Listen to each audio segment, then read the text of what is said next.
No. There is no such thing as a superfood for cancer, not in any scientific sense, and I say that as someone who spends every working day thinking about food and cancer. But the full answer is more interesting than that, and honestly, more hopeful. So stick with me for a few minutes. Hi, I'm Michael Mirth. I'm a registered dietitian working in oncology, and this one is part of my Reddit versus research series, where I take a claim that is everywhere online and hold it against the actual evidence. And this claim really is everywhere. Every few months, a new superfood gets crowned. 1 year, it's acai, then it's goji berries, then it's spirulina. Each one arrives with the same story, that this particular food has some special power against cancer, and that you should be adding it to your smoothie starting today. So let's start with the word itself, because this is the part that surprises people. Superfood is not a scientific term. It has no agreed medical or scientific definition. There is no committee that reviews the evidence and decides that a food has earned the title.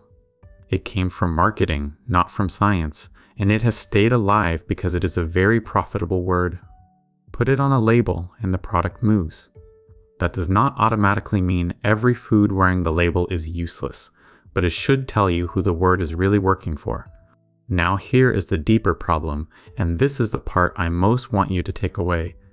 Cancer risk does not respond to any single food.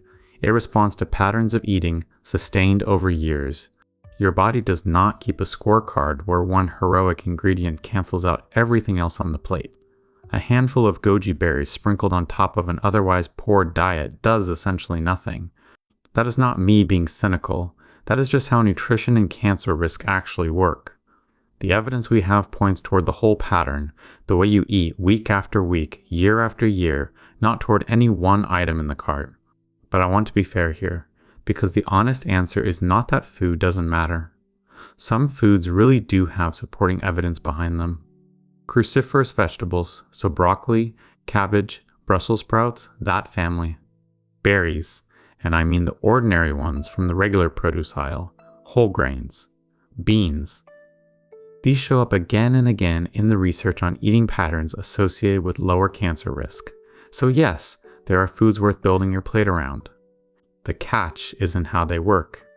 Their effects are modest on an individual level, and they earn their keep as parts of a pattern, not as magic bullets. Broccoli is genuinely good for you. Broccoli is not a treatment, and no serious researcher would tell you otherwise. And notice what is on that list and what isn't. The foods with actual evidence are the boring ones. Meanwhile, the exotic import version of the superfood story, the acai and the goji and the spirulina, is where the marketing runs furthest ahead of the evidence. These foods are usually fine.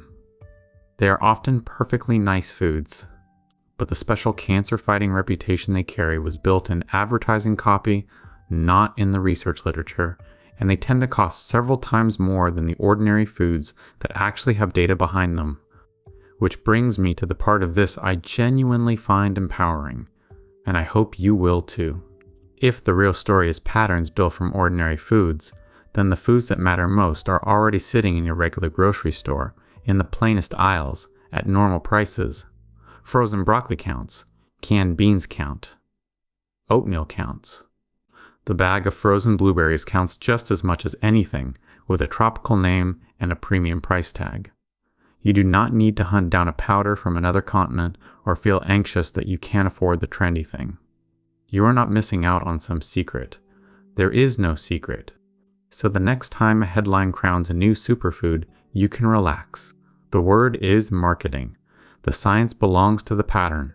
And the pattern is built from humble, affordable, deeply unglamorous foods eaten consistently over a long time.